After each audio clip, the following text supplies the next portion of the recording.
What's up, everybody? It's your boy Max Gagos here with another sports rant, and we had college football starting this week. Incredibly excited to see what has happened, what has transpired. Some crazy upsets, some overhype, I think, on the part of a lot of what we'll dive into. Should be exciting stuff. We got some NFL this week on starting on Thursday, so I'm really excited. Gonna dive into that a little bit. But we are fully immersed in the football season. This is when I just decide that summertime is over. As soon as the college football season starts, it's time to pack up your bikinis and your swim trunks. It's time to bust out those hoodies. It's time to break out that winter jacket because it's football season, baby. Let's fucking go. It's time. There's a gridiron. I felt a briskness in the air as I started my car. I'm like, oh, I need to get an ice scraper, right? I need to bust out the ice scraper. Need to make sure I warm up my car before I leave in the morning. And really, this one had some actually exciting games. Texas, Ohio State, everybody's up in arms. Oh no, Arch Manning, he's so bad. He's adopted. This guy is terrible. Hump the brakes. Texas is a good team. I'm not saying they're not. Ohio State is also the defending national champions. Yes, they were ranked below them, and yes, there was a lot of hype. It was in the shoe. I think there's a lot to be taken away from Texas's loss. I think that granted they did lose by only a touchdown. They had the ball to possibly tie the game, so it's not like there was a great huge. It's not like they got blown out by 50. I think Arch Manning's hype kind of got pumped up by his last name, yes, but also I think there's some times where it's just that's he's never played in this environment ever in his career. Like you can't practice the shoe sold out the shoe. Like you just don't. I'm there's no way to prepare for that. And I stand with him. It's like people are like he's a fraud. He sucks. Wow, his Heisman debut that really just blows. And I was like, come on, Arch Manning will be fine. Texas will probably be fine, but still, horn is down. Um, I think there's a lot to take away. I think there's a lot that we can learn about. I'm not going to build out my college ranking, but I'm really happy that we actually had some games that meant something in week one of college football. And that's really my takeaway from all of this. It's like, we have the stinkers that are, it's like Georgia State and Ole Miss, 63-7, where it's like, nobody cared. Nobody watched that unless you're a diehard Ole Miss fan. We actually got some good games. Like LSU Clemson was exciting. LSU's quarterback, Brandon Nussmeier, looked real good. And Clemson is not cooked because they're still in that conversation where it's like, you know what? They played a good team with the strength of the way that the college football playoff is spaced out now. It's strength of schedule. It's how they play these good teams, and they played them well within that confines of the game. So I'm not really worried about Clemson or LSU or any of these teams that actually played a real football team, which is like I'm kind of excited. Like, can we have note yet last night we had Miami versus Notre Dame, which came down to the wire, which is makes it good. It's interesting. Which Miami won, they got an upset, and it's like Notre Dame is not cooked for the rest of the season. They can still make the playoff, but if they have a matching schedule with Miami, if they have the same, if it comes down to it, Miami has that tiebreaker. They're like, we beat you earlier in the season. But I really, really want to talk about is New Mexico. 1734, we lost to Michigan, number 14 ranked Michigan, and Bryce Underwood, the touted recruit from Michigan, who they've obviously are very excited about. And a lot of people talked about him, and I was very, very intrigued. I think we played a damn good game. There was a point in time where this game was within a score. It was 10-17, and I was like, you know what? This isn't within reach of competitive football. And for New Mexico to be playing competitive football week one with a brand new team, a brand new coaching staff, to be competitive with that insane trick play that we saw through the it's incredible. It's if you go and haven't seen it already, go watch it on YouTube. Center snaps it through the quarterback's legs to the running back who throws a pitch to the tight end. And I was like touchdown. I was like, that's impressive. And I was like, wow, New Mexico seems viable. Yeah, it was 17-34, but I'm like 17-34 against a team that was the 2023 national champions. Like, okay, I'm pretty damn impressed. To have where it's like you're looking at the Michigan fans and they're like, we really don't know what to do. Like, there's some student sections who are just like, well, I don't know. And you have that. It made me feel something. I felt good. I never believe in moral victories, but I was like, this felt good. It was nice to see New Mexico on the national stage play good football. It's not really hasn't really happened ever in history. So I really like Jason Eck. I really like this entire squad we have put together. I like how tough we play, and I'm really excited.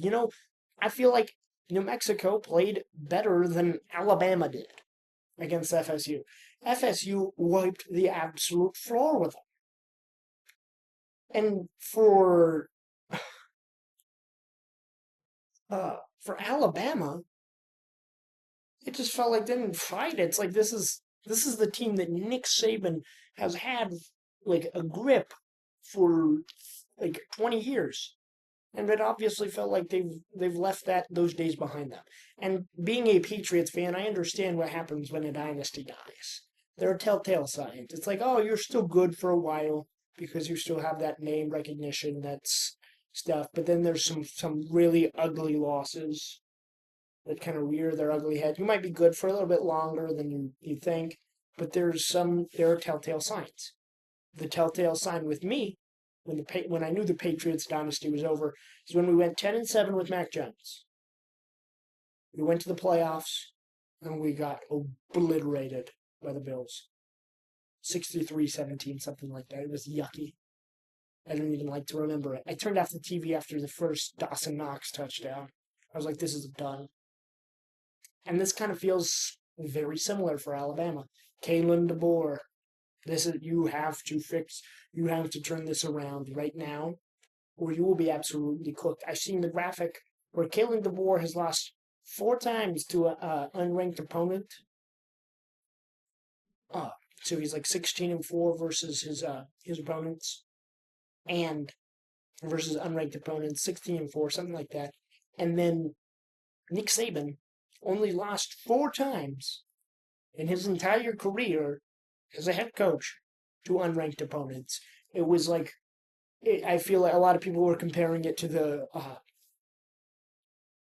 Cracker Barrel logo redesign. It was like the old redesign, the old Cracker Barrel logo was Nick Saban, and the new Cracker Barrel logo, which they actually did stopped, because of how much backlash they got from it, was Kalen DeBoer. And it really feels like it. It feels like there was a standard, and now there is nothing. We used to be a feared program, and now it's like yucky, like gross. Come on. No effort against Florida State, who won 2 games last season. It's flabbergasting. You were ranked number 8 in the country coming into this game. I don't even know if you're in the top 25.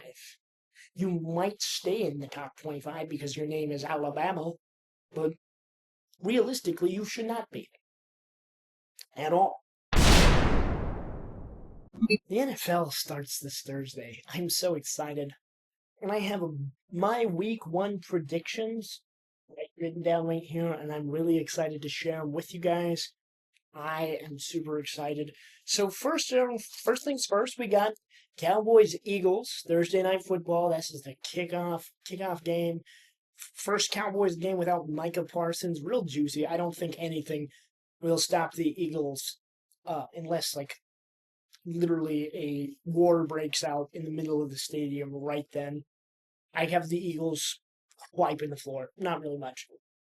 This is where my things get a little interesting. Chiefs Chargers in San Pablo, Brazil.